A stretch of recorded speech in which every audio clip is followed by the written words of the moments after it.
It's Generation 1 Snaptrap, our review of the day. And quite a nice piece. I got a good price on it, paid $18, but one small problem with my particular Snaptrap is the back piece doesn't have the lower portion, but otherwise pretty cool. I don't really mind. If you look at the prices Snaptraps tend to go for on eBay or anywhere else, it's and this one's got great stickers, and the stickers are really what I like about this 1987 issued Generation 1 Transformer.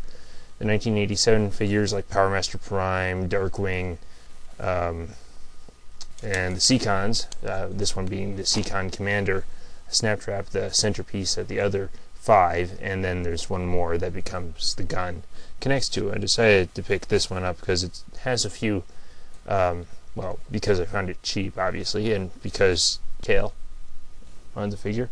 You can see mine has excellent stickers all over the place. The mechanical detail, if you like the detail on Pretender shells or anything, it's supposed to be some sort of snapping turtle, like a giant robot snapping turtle. But here, you can see some sticker detail there on the sides of the cannons, on the inner shell right there. These are the pegs where you would plug in combiner guys, like they work and they are compatible with the, and he is compatible with the Scramble City combiners.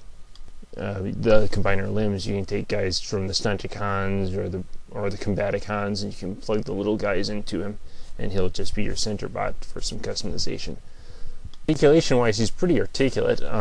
He has 2 points of articulation on each of his 4 turtle legs. Let's give you a 360. Obviously, the back does look better when you have the complete shell. The idea from mine how complete it looks when you have a full shell. And these parts do rotate if you want. You could set some, in theory, you could just set some micromasters back here if you get a completely incomplete one, and it would look just fine. Kind of reminds me with these giant cannons of just any kind of assault tank, or that big walker from Halo 2 at the beginning of the game. Yeah, it reminds me of that. But the snapping turtle guy. Soulless eyes, really cool details. You can see his yellow eye right there. I'm trying to get a good light on it, but it's pretty tricky. And when you open up the mouth, mouth articulation, the head goes up and down as well. But so yeah, overall about 10 points of articulation just in this mode, and then there's also the gimmick. And the gimmick, these cannons up here have a switch, and when you push it forward and back, you get easier to see from over here. Push it to the left or right, and that corresponding cannon moves forward. It's really tight because it is such an old toy, but you know that is a really nice gimmick, especially for a combiner leader. I think the only other leader off the top of my head that has a gimmick that even comes close is Scattershot, with his laser beam satellite rifle thing. Let's transform this and go to the robot mode. It's not as nice as the turtle mode, but it does the job, I think. So all you have to, so you can't get the robot legs out until you get those mech turtle walker legs out first. And then you need to pop down the robot legs from the sides. And here's another cool thing, sort of precursor automorph. One of the real reasons I went for this was the pom-pom cannons, and also because these fists right here, you can see them down there. When I pull, I need to get you at a side angle. But when turtle power, when you press them down, the fist does some primitive automorph. It's really cool. Just to tab. See that? Watch that black tip right there. Okay. And out it popped. Out it popped. And out it popped. And I didn't even need to get my fingernails dirty. So, really cool idea. Really convenient, I guess, to kids who had to pull fists out of their G1 toys back in the 80s, like myself. So, I really do like that function on Snaptrap. Let's finish the transformation now that we got the fist popped out. And I guess we'll just pull the arms down, ratchet them. Technically, this is it. This is Snaptrap, but I honestly,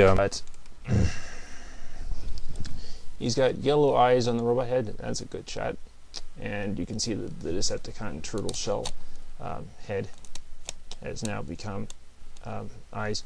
Neat thing here I can point out, I always like this little bit. These stickers down here look like some laser cannons. That's cool. It gives him more of a tank feel, in a way. He gets ultra threatening when he opens his mouth. Okay. Unofficial alternate modes aside, I actually prefer to display this figure in robot mode. If you wanted to do so, just click these ratchet joints on the upper leg. One click out each, and then adjust the legs accordingly. I think it makes the proportions work a lot better. You also have heel spurs. On mine, this one's a little tight, and I often don't pull it out. And he stands just fine, especially if you get the use the alternate stance that I'm using, with just one click out to each side. It's a good thing. Articulation in this mode is just 2 points of articulation in the arms. Head can go up, look up. Pom-pom cannons still work. And let's see. I guess you can technically turn down the turtle shell legs. If he gets knocked back, he can still stand on them. See? So that's something to think about if you wanted to do some play with this. It's a really fun toy. I mean, it's that late 80s style to it.